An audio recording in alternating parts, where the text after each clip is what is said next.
Hello and welcome to the Flipping and Wholesaling Houses in New York show. I am Michael Pinter. I teach you how to start flipping and wholesaling houses in New York, or if you're already doing it, how to grow your business. Got a question about the BRRRR method. If you guys don't know what the BRRRR method is, it's BRRRR. It's buy, renovate, rent, refinance, repeat. And it's a big topic of discussion, especially on Bigger Pockets websites and a lot of places. And does it work in New York? So there are certainly parts of New York where it could work. In my area of New York, it doesn't work. So let me explain why.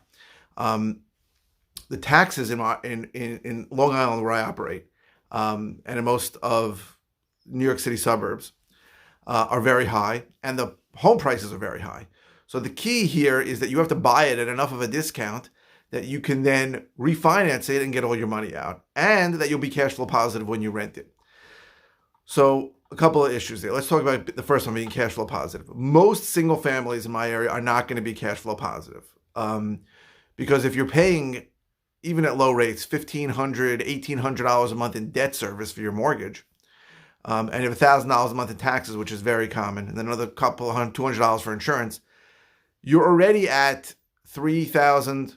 Is that $1,800 to at least $3,000 a month in your monthly payments. And how much can you rent a house for? $3,500, $4,000? It's not easy to be cash flow positive in any significant way.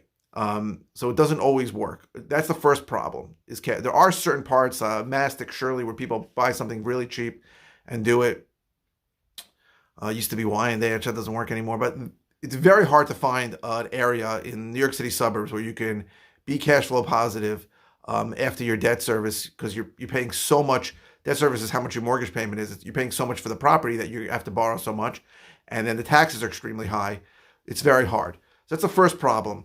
The second is and people come to me all the time and I have a deal and it's a $500,000 house. I could buy it for $450,000. And they go, I'm going to BRRRR it. I'm going to refinance. But the key with the BRRRR method is that you have to buy it at enough of a discount so that when you refinance, you can repeat, right? The last two R's in the BRRRR method are refinance and repeat. You have to be able to get all your money out. If your money's going to be sitting there, it's very hard to repeat this.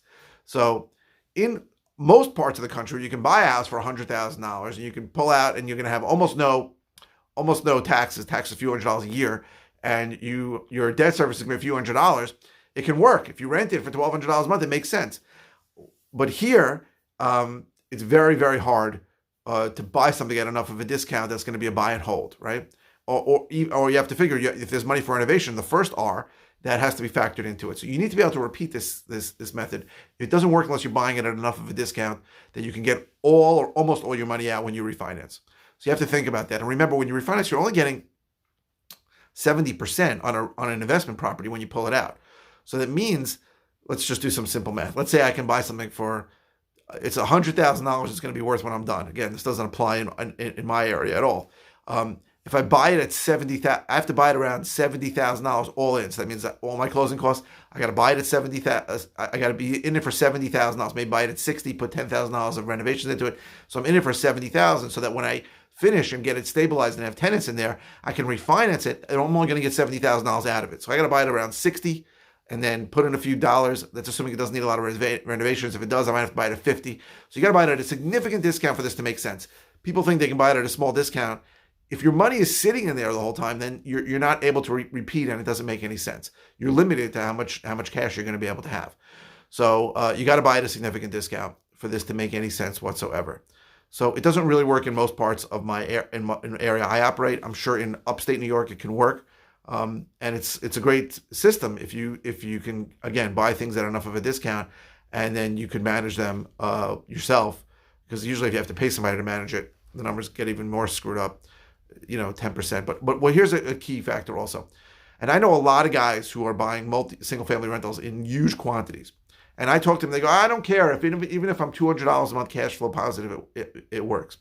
It doesn't work for me, because I've owned a bunch of rentals. And I can tell you, if you're cash flow positive a couple $100s a month, so a few $1,000s a year, your one boiler replacement, one roof leak, one major problem away from being cash flow negative.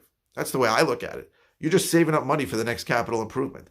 And I don't like that, right? And if you're significantly cash flow positive, if you're cash flow positive $1,000 a month, then there's enough of a cushion. If something happens, you'll be okay. But if you're only a couple $100 a month cash flow positive, then I really don't think the whole system works. And you're saying, oh, if we do it in big quantities, even in big quantities, it's always the same thing, right? Every house is a roof, every house is a boiler, every house is a potential problem away from you being cash flow negative. So you have, but if there's enough of a cushion, right? If you're cash flow positive $1,000, if you have multifamily, you're cash flow positive a few $1,000s, then usually it's okay. Something happens and you don't care, right? You put money away in reserves in case something happens and you're fine. It's there waiting for you when, not if, but when something happens.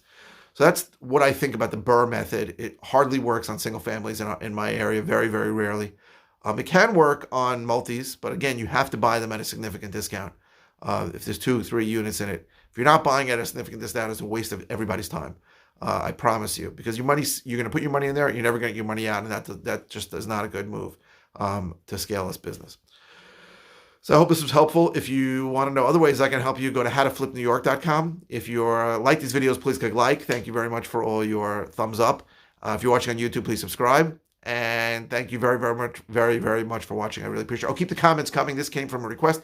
I appreciate you keep asking for topics. I'm happy to listen to your questions, and I'm happy to answer them. Even if it's something you think is basic or you think it's something I may have covered, I'm happy to answer it. If I just covered it, I'll just send you a link to the latest video. Keep the questions about this video or any other real estate topic in New York coming. I really appreciate it. Thank you very much.